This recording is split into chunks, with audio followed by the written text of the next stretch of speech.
ओम अग्रेश्वर तुम पाही माम शरणागतम। नमस्कार मित्रों, पंडित देवस्पंडा शास्त्री, ज्योतिषाचार्य, तंत्र विशेषज्ञ।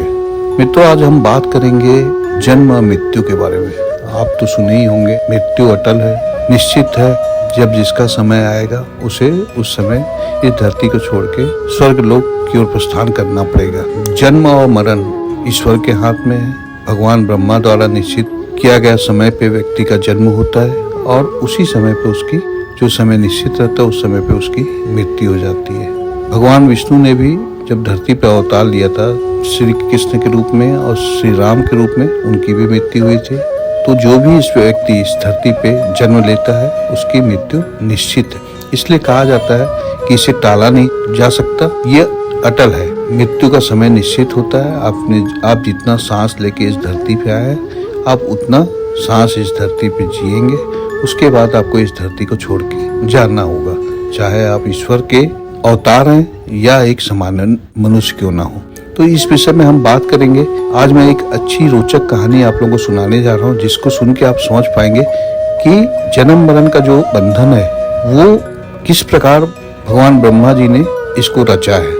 इसे बताने से पूर्व आप लोगों से एक विनम्र आग्रह, अभी तक आप लोग मेरे चैनल को सब्सक्राइब नहीं किए हैं तो तुरंत सब्सक्राइब कर दें। मैं कंटिन्यूएशन में वीडियो बना रहा हूँ, कृपया लाइक करें, कमेंट्स करें, शेयर करें, अपनी राय जरूर रखें, जिससे मैं वीडियो में और सुधार लेके आ पाऊँ और अच्छे वीडियो आप लोगों को दे पाऊँ। अब आगे बढ़ते हैं मित्रों, आपको बताता हूँ कि मृत्यु को क्यों नहीं टाल सकते। एक बार की बात है, भगवान श्री हरि भगवान विष्णु अपने सवारी गरुड़ पे विराजमान होके भोलेनाथ की दर्शन की इच्छा लेके कैलाश पर्वत की ओर रवाना हुए। वो अपने सवारी में बैठ के कैलाश की ओर आगे बढ़े। कैलाश पहुंचने के बाद मुख्य द्वार पे उन्होंने गरुड़ को कहा, गरुड़ तुम यहीं वेट करो, मैं भोलेनाथ से मिल के आता हूँ। गरुड़ वहीं वेट करने लगे और भगवान विष्णु भोले बाबा से मिलने के लिए कैलाश के अंदर प्रवेश कर गए। जब गरुड़ वहाँ वेट कर रहे थे तो उन्होंने देखा एक छोटी सी नन्ही सी चिड़िया वहाँ पे खेल रही थी। उसके अटखेलियां लेना, उसका जो खेल देख के गरुड़ काफी मोहित हो गए और बहुत प्रेम से उसे देखने लगे। उन्हें काफी अच्छा लगा। वो चिड़िया उनका मन मोह ली थी गरुड़ जी का और बहुत प्रेम से उसकी ओर वो निहार रहे थे। उसी बीच यम का वहाँ आना हुआ। यमराज वहाँ पहुंचे। गरुड़ उनको देख के ये समझे कि वो भी भोले बाबा की दर्शन हेतु वहाँ पधारे हैं। यमराज जब वहाँ पे उपस्थित थे तो पहले तो वो उस चिड़िया को बहुत ध्यान से देखे, अपनी दृष्टि से उसे देखते रहे। ये देख के गरुड़ समझ गया कि इस चिड़िया का समय निश्चित हो गया है, इसके जाने का समय आ गया है, तभी यम इनको इतने ध्यान से देख रहे हैं। यमराज कुछ देर उस नन्ही चिड़िया को देखने के पश्चात कैलाश में प्रवेश कर गए भोले बाबा के दर्शन के लिए। उस समय गरुड़ ने सोचा कि इतनी प्यारी नन्ही सी चिड़िया है, कुछ देर में यम आके इसे ले जाएंगे। मैं कैसा करूं इसे बचाने के लिए। उसे बचाने के लिए गरुड़ व्याकुल हो गए थे। उस चिड़िया के मुंह में बन चुके थे। कहीं ना कहीं उनका एक लगाव पैदा हो गया था।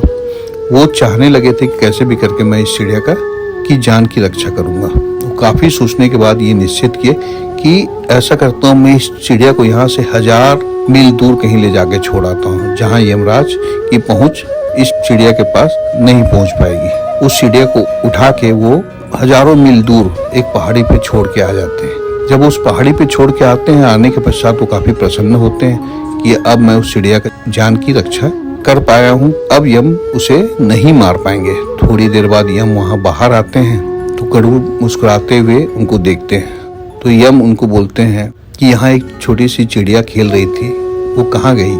गरुड़ बोला, मैं उसे हजारों मील दूर छोड़ के आ गया हूँ यम, आपसे उसकी रक्षा करने हेतु, अब आप उसे नहीं मार सकते। तो यम हंसने लगते हैं, बोलते हैं गरुड़, ये भगवान ब्रह्मा का रचा हुआ सृष्टि है। यहाँ जो भी आया है, जो भी पक्षी है, जानवर है, इंसान है, मनुष्य है, जो भी है, उनका सबका आने और जाने का समय निश्चित है। जब मैं यहाँ आया तो इस चिड़िया को देखा तो मुझे यह आभास हुआ, इस चिड़िया की मृत्यु तो निश्चित है, लेकिन यहाँ नहीं है। कैलाश में उसकी मृत्यु निश्चित नहीं थी।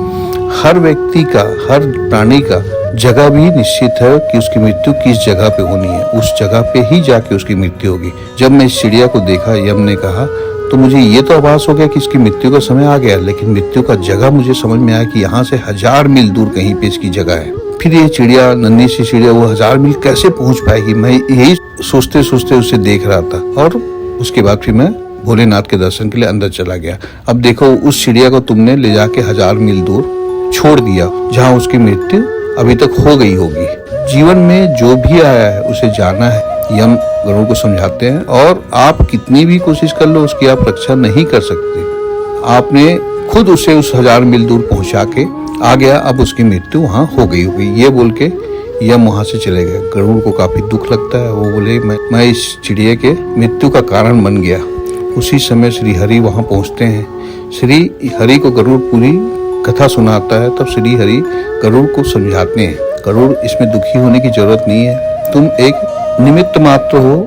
उस चिड़िया के मृत्यु से तुम्हारा कोई संबंध नहीं है। उसे मरना था, उसका समय निश्चित हो गया था, तुम्हारे जरिए वो उस जगह पे पहुंच गए, और कुछ नहीं है। जो भी इस धरती पे आया है वो इस धरती को छोड़ के एक दिन जरूर जाएगा, फिर वापस इस धरती पे नए स्वरूप पे फिर वो पैदा होगा और अपनी जो भी आयु है उसको, उस जीवन काल को जिएगा।